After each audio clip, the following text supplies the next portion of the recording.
ফরিদপুরে রোপা আমন ধান কাটার ধুম পড়েছে। গেল 2 বছরের তুলনায় এবছর ভালো ফলন ও বাজার দর বেশি থাকায় খুশি কৃষকরা। তবে কিছু জমিতে কারেন্ট পোকার আক্রমণে ফসল নষ্ট হলেও এবছর ধান উৎপাদনের লক্ষ্যমাত্রা ছাড়িয়ে যাওয়ার আশা কৃষি বিভাগের। খায়রুজ্জামান সোহাগের তথ্য ও ছবিতে ডেস্ক রিপোর্ট। মাঠ জুড়ে এখন আমন ধানের সোনালী শীষ বাতাসে দোল খাচ্ছে।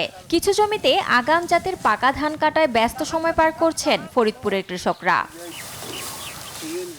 কাঁধে কাঁধ মিলিয়ে কৃষানীরাও ধান মাড়াইয়ের কাজে ব্যস্ত রয়েছেন। কৃষি বিভাগ বলছে লক্ষ্যমাত্রার চেয়ে বেশি জমিতে আমন ধানের আবাদ করেছেন কৃষকরা। আর এই বছর কোনো প্রাকৃতিক দুর্যোগ না থাকায় আমন ধানের ভালো ফলন ও বাজার দর বেশি থাকায় খুশি কৃষকরা।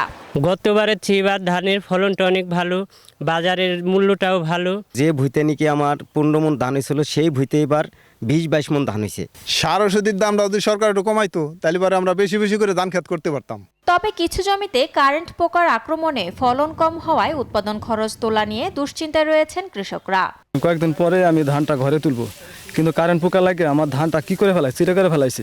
কারেন্ট পোকার আক্রমণে ধান নষ্ট হয়ে গেছে। যে ভুইতে 25 থেকে 27 মণ ধান হইতো আমার, সেই ভুইতে 11 থেকে 10 মণ ধান হয়েছে। এবছর ধান উৎপাদনের লক্ষ্যমাত্রা ছাড়িয়ে যাবার আশা কৃষি বিভাগের। এখন পর্যন্ত প্রায় 20% জমিতে এখানে রোপা আমন কর্তন হয়েছে, যেখানে ফলন আমাদের লক্ষ্যমাত্রার চেয়ে একটু বেশি, প্রায় 3.55 মেট্রিক টন আমরা ফলন পেয়েছি এবং আমরা আশা করতেছি যে আমাদের যে লক্ষ্যমাত্রা আছে তার চেয়ে আমাদের উৎপাদন অনেক বেশি হবে। জেলায় এবছর রোপা আমন ধান থেকে প্রায় 2,80,000 মেট্রিক টন চাল উৎপাদিত হবে বলে আশা করা হচ্ছে। Desk report, news 24।